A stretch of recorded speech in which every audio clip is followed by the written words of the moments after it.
Yo, what's happening? Coach Brandon, Alpha Physique Fitness, and in this video, I'm going to be talking about the perfect rep ranges for fat loss and lean muscle growth. All right, so this video is for you if you want to look and feel your best. You are focused on enhancing and improving your physique, so losing body fat, building lean muscle, and looking as lean, as hard, as shredded as possible. All right, so that being said, this video is not for you if you're more interested in putting up as much weight as possible, you know, impressing your buddies, building your one rep max, or if you're training for performance for a specific sport. All right, so when it comes to training for fat loss and muscle growth, there is really only two things that you need to worry about when it comes to your training, and that is overload and adaptation. All right, so you need to overload and give your muscles a reason to grow, and then you need to allow them to adapt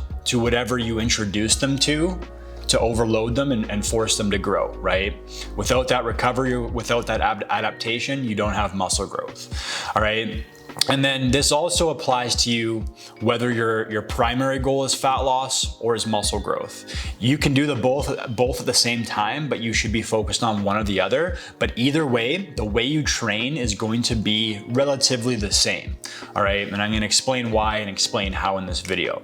All right, because at the end of the day, what determines what direction you move on, whether that's fat loss or muscle growth, is all going to come down to your diet. All right, your diet controls all that. So we're always training the same way no matter what your primary goal is. All right, so there's no such thing as a shredding training program. There's no such thing as a bulking training program. That's all just marketing bullshit. All right, so what you want to do in regard to rep ranges is overload through the full spectrum. All right, so this is the spectrum. Okay, so on one end of the spectrum, we have normal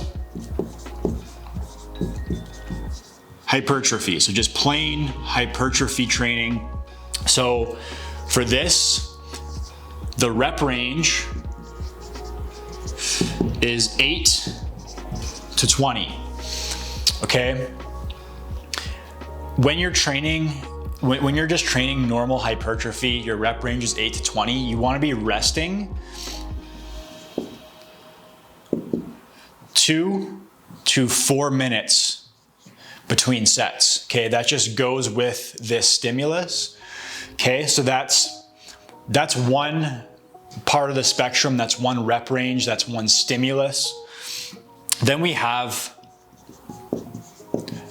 metabolic hypertrophy. Okay, and by the way, hypertrophy just means muscle growth, just a fancy word for it. Okay, so for here, the rep range is 10 to 30.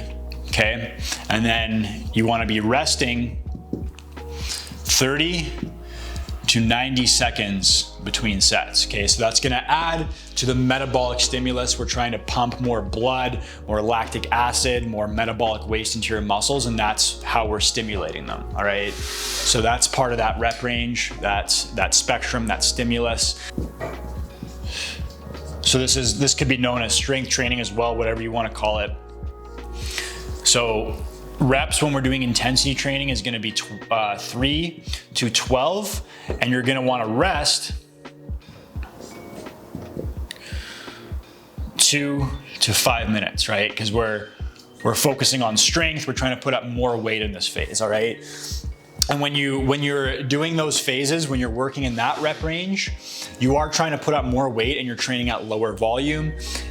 In the normal hypertrophy phase, you're doing more volume and you're still lifting heavier weight, but you're staying below 20 reps. In the metabolic phase, you're gonna be lifting like super light weights because you're resting very short periods between sets. You're doing a lot of reps, and then you can throw in more density strategies like supersets, giant sets, myo reps, drop sets, workout finishers if you want.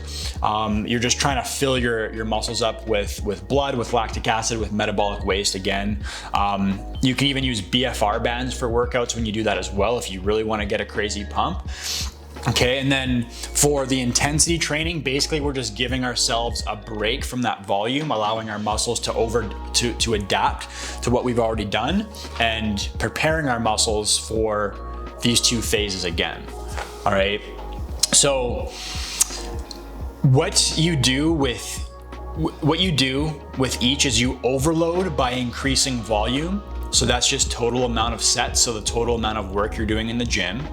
With intensity, so week by week, you want to try to be increasing the weight a little bit, just by 2 to 3%. There's no reason to try to lift more, because then you're going to be changing what rep range you're training in, and you want to be overloading, right? So you want to stay within the same rep range and overload with intensity, the weight, and then relative intensity. So you don't want to be training to failure all the time, but you want to work up to failure in the final week of your training phase, and then you're doing all this on a weekly basis. Then after you finish doing that, you deload.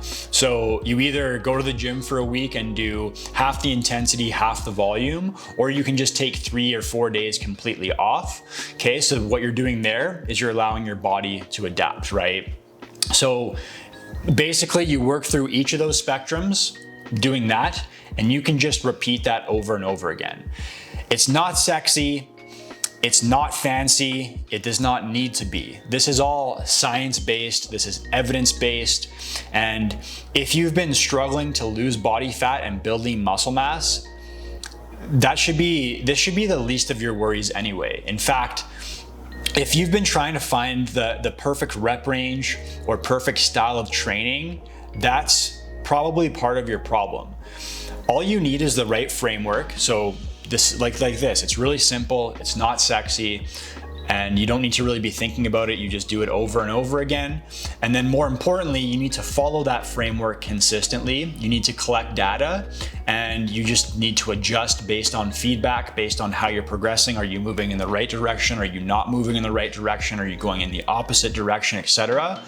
And there's no one thing out there that's gonna work like magic for fat loss, especially when it comes to training.